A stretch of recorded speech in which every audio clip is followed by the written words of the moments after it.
Hello everybody, welcome back to my channel, and today I have a review of the new film, The Sick Mind of EDP, made by probably one of the best documentary filmmakers to ever come out of YouTube, Mike Klum, who was most known for the Boogie 224 documentary.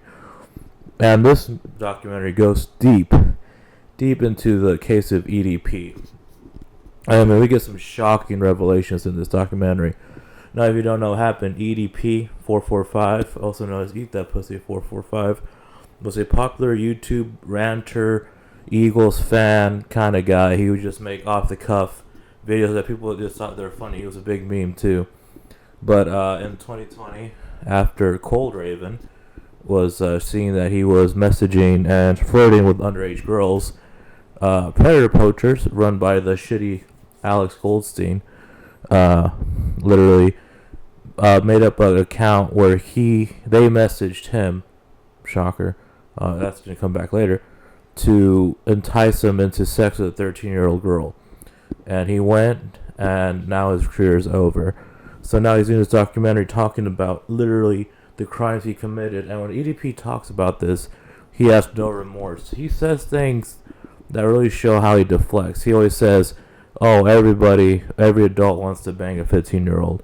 Like, everything he says, he's projecting onto other people, and that's how he feels comfortable talking about it. Like, he keeps saying the words, oh, everybody do this, right? All adults, all guys would bang a girl that's 15 years old, which is not true. I feel like he's deflecting the blame. That's really what it is, documentary.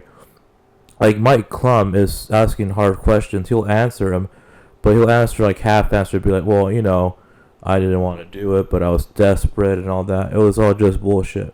Talking about how you got rejected in high school. This is not a good reason to sexually assault a child. No reason is, really. But this is just like terrible. And he still has friends, apparently. There's one guy who is his only friend that didn't block him, who still keeps in contact with him, who thinks he's a great guy, and says he even lets his children spend time with him, which is, take those kids away, man.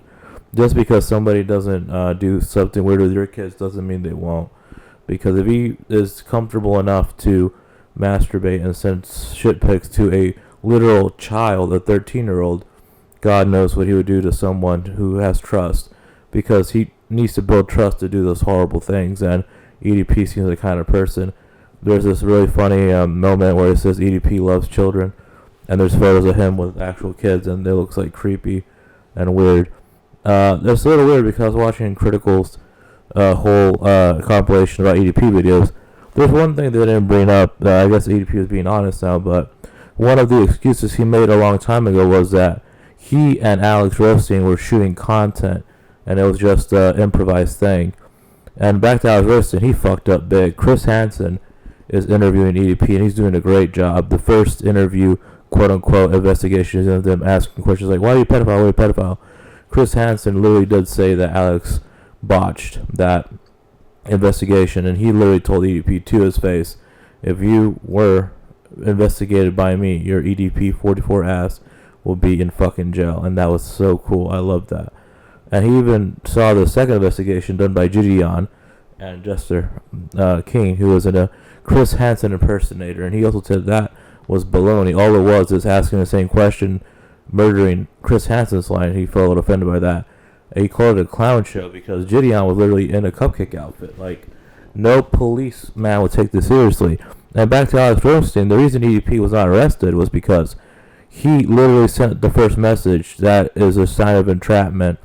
Now, the definition of entrapment is the offense is committed where there's no probable cause that the defendant would have done it regardless. Like when Chris Hansen does investigations, every predator approaches the decoy and has the intent of having sex with him. They don't entice him ever. That is really what they do to make it a thing. And like I said, in this whole documentary is so high production value, but we really do get to see EDP rationalize and say stuff that is not true.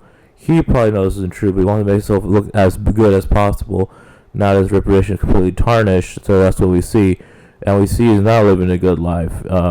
He couldn't hold down a job for a while. He has a job now, but he has to keep it secret because people will literally call his employers and tell them what he did, and he'll get fired. He got fired from Uber, Lyft, all that stuff. So now I think he works as a security guard, from what we see.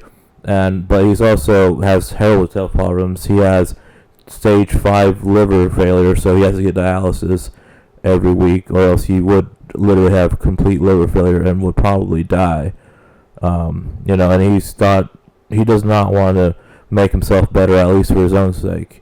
He needs to lose 100 pounds to qualify for a transplant, but he keeps saying that, oh, I work 20 hours a week, so I can't do it. So, you know what? Fuck it. Well, if he dies of a liver thing, whatever. Let's just say we hope justice happens for these victims. We'll see what we'll do. But yeah, that's really my thoughts. It was a great documentary. I love how Chris Hansen said Alex Runshie sucks. So yeah, check it out. It's for free on YouTube on Mike Clum's channel. All the proceeds go to RAIN, helping sexual abuse victims. So donate, and I'll see you later. Love the documentary. Bye, guys.